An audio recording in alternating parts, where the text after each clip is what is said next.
बेपोट्यो, आज या देशाचा सैनिक मार सरकार जोरजोऱ्यानं आवाज देऊन सांगते जय जवान, जय किसान, जय विज्ञान.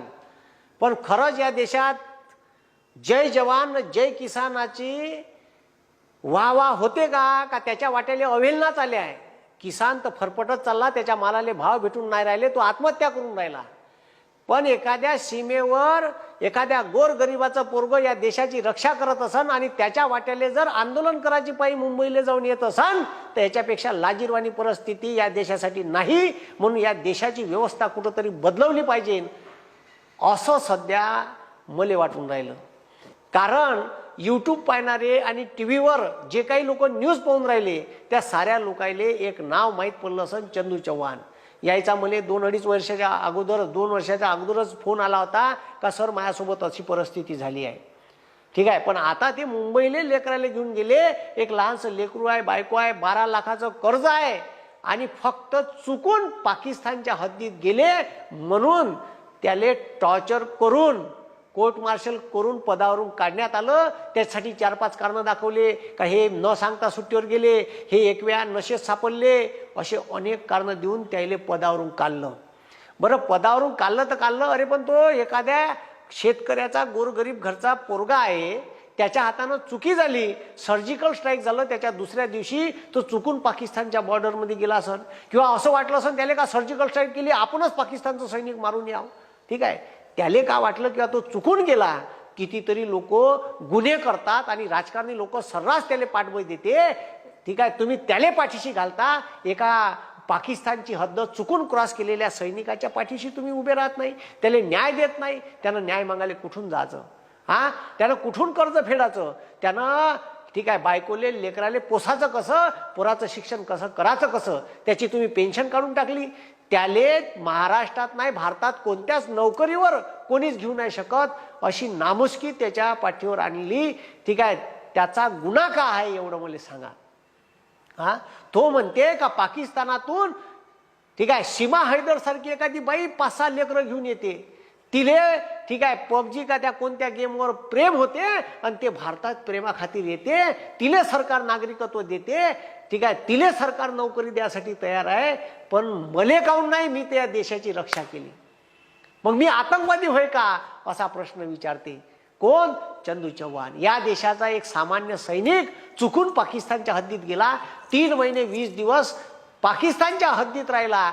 पाकिस्तानच्या सैनिकानं त्याच्या डोळ्यावर पट्टी बांधली, त्याच्या हाताले ठीक आहे इंजेक्शन टोचले, त्याच्या शरीरावर इंजेक्शन टोचले, त्याला भूल देऊन ठेवलं, त्याले जसं मारता येईल तसं मारलं. पण त्याचा जो भाऊ होता तो सुद्धा आर्मीत होता, आपला भाऊ लापता झाला असं त्याला जेव्हा माहीत पडलं तर त्यानं होम मिनिस्ट्री सोबत संपर्क करून कोण्या हालतीत आपल्या भावाला आणण्याची ठीक आहे प्रक्रिया चालू केली. त्याच्या भाऊ मिलिटरीत होता म्हणून त्याला ते सगळी प्रक्रिया माहीत होती. त्यानं आपल्या भावाले एनी हाऊ चुकून भटकला हे परराष्ट्र मंत्रालयानं आणि भारताच्या संरक्षण मंत्रालयानं पटवून दिलं, त्याला आणलं. आणल्याच्या नंतर मात्र त्याले ठीक आहे त्याले सावत्र भावासारखी वागणूक इंडियन आर्मीतल्या वरिष्ठ अधिकाऱ्यांनी दिली आणि त्याच्यासोबत नुसता छळ केला.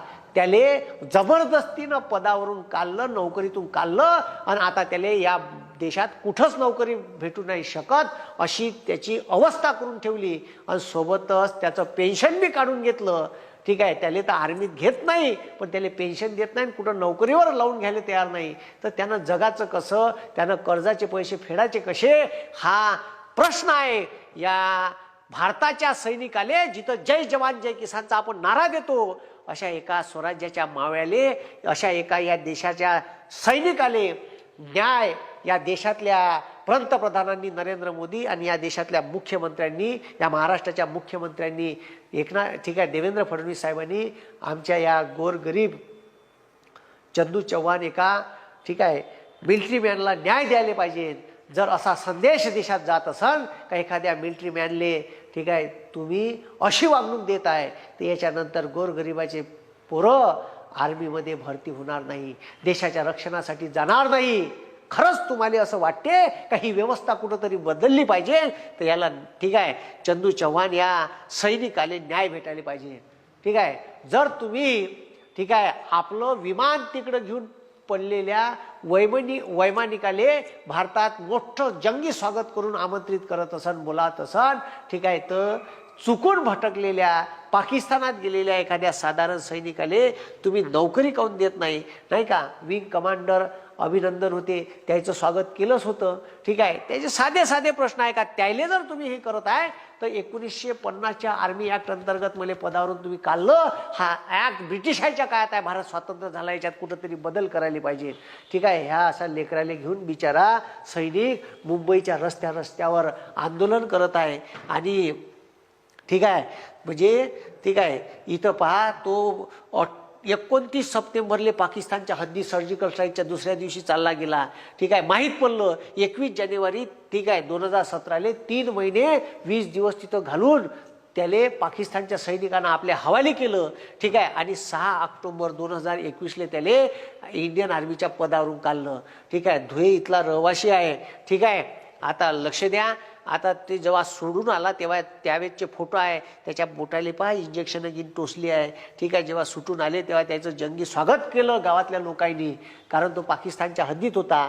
पण त्याच्यानंतर त्याच्या वाट्याले मात्र काटेच आले, ठीक आहे, फुलं आले नाही.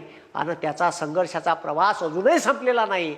त्याला आता डिटेन केलं होतं, ठीक आहे, मुंबईच्या पोलिसांनी. मी एवढीच कैकईची विनंती करतो या देशाच्या पंतप्रधानाले आणि मुख्यमंत्र्याले, काही व्यवस्था बदलवा आणि आमच्या एका सैनिकाला न्याय द्या. शेतकऱ्याला तर न्याय देऊ नाही शकत, तो गैपास घेऊन मरून राहिला. या एका सामान्य घरच्या, ठीक आहे, गरीब घरच्या, ज्याचे आईवडील लहानपणी वारले, ठीक आहे, जो ठीक आहे अभ्यास करून इंडियन आर्मीमध्ये लागला, मेहनत करून इंडियन आर्मीमध्ये लागला, आज त्याचे पोरं लेकरं बायको उघड्यावर आली आहे. 12 लाखाचं कर्ज आहे, अनेक बँकेचे हप्ते भरायचे आहे. मी पाया पडून विनंती करतो का त्याला कुठंतरी नोकरीवर घ्या आणि त्याला न्याय द्या. तो एका नोकरीच्या अपेक्षेत तुमच्या समोर तुमच्या दाट्यात आंदोलन करून राहिला. म्हणून शासनाला कैकईची विनंती का एका, ठीक आहे, सीमेवर रक्षण करणाऱ्या भारतीय सैनिकाला न्याय द्यावा, ठीक आहे, एवढी विनंती करतो आणि थांबतो. धन्यवाद. जय हिंद, जय महाराष्ट्र.